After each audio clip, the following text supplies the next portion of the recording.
Story 1. A friend of mine, let's call her Lucy, was home alone one night because her parents were gone to a work conference, just doing her thing, reading a book, sipping on some tea, nothing out of the ordinary.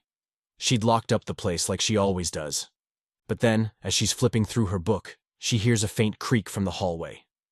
She thought, it's just the old house settling. You know how those sounds can be. But then, she catches something strange in the mirror. It's like a shadow moving in the hallway just out of sight. She tries to shake it off, but she can't shake this uneasy feeling like someone's watching her. She gets up, walks over to the hallway, and takes a peek. Everything looks normal. No one there. So she shrugs it off, goes back to her book, and just tries to relax. But then, as soon as she turns back around, she sees it. This figure standing right there in the living room. She can't see much, but there's enough light to make out a face, and these eyes that almost seem to glow. She freezes, just staring. But the guy takes a slow step toward her. That's when she finally bolts to the kitchen, grabs the biggest knife she can find and whirls back around. Only, he's gone. Total silence. She starts creeping through the house, trying to spot him. But it's like he's vanished into thin air. She checks every room, half expecting him to jump out at any moment. But nothing. Then, just as she's about to relax, she feels this cold breath on her neck. She spins around, knife ready to strike, but there's no one there. Totally on edge, knife in hand, convinced that guy is hiding somewhere. She checks every room, every corner, but it's like he's just vanished. Finally, after what feels like forever, she starts to calm down. She locks herself in her bedroom, thinking maybe it was all in her head. A few days later, she's still shaken but trying to move on. Then one night, as she's getting ready for bed, she notices something strange under her bed. A small, folded piece of cloth that definitely wasn't there before. Now she's freaking out, right? But she tries to convince herself it's some kind of sick prank, that maybe she dropped the note herself and forgot about it, even though she knows it doesn't make sense.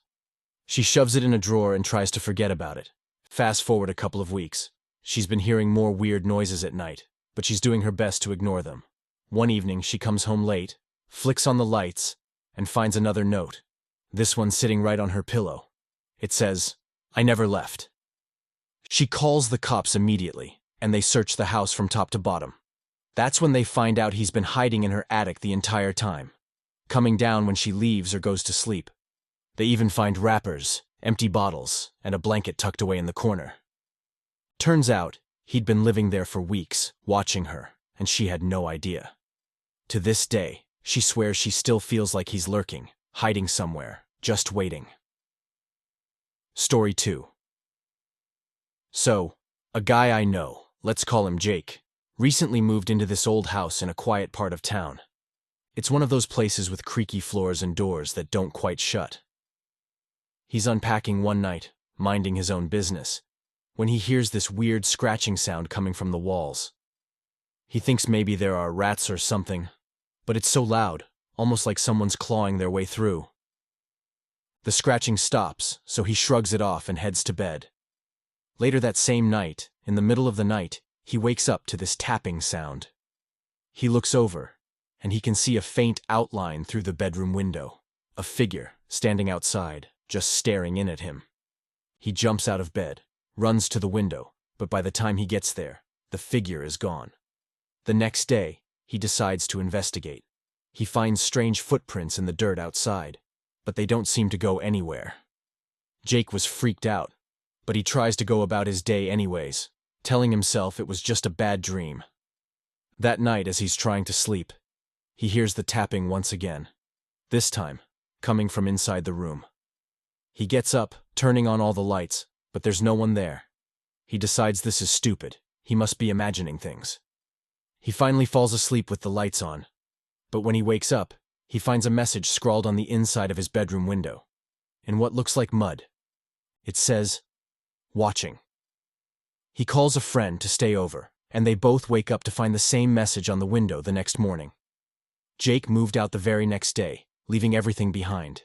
He didn't stick around to find out who or what was watching him. Story 3. So, my cousin, who we will call Sarah, was staying in this creepy old Airbnb while on vacation. The house had this ancient vibe, full of weird antiques and creepy portraits on the walls. The first night, she starts hearing these weird footsteps upstairs, even though she's the only one there. She tries to ignore it, but the footsteps keep getting louder, almost like they're coming closer to her room. The next day, she tells the host, who just laughs it off, saying it's probably the old house settling. But that night, things get worse. She's lying in bed when she hears a door slam somewhere in the house. She's freaked out, but she musters the courage to check it out. She finds the door to the attic slightly ajar, even though it was locked when she arrived. She decides to go back to her room and lock the door, hoping to just get through the night. But a little later, she hears someone whispering right outside her door. She can't make out what they're saying, but it sounds like a raspy voice, just repeating her name over and over. Sarah doesn't sleep at all, and as soon as it's light out, she packs up and leaves. She sends a message to the host about the strange noises, and the host replies, "The attic door was locked for a reason." She never found out what was up there, and honestly, I don't think she wants to know.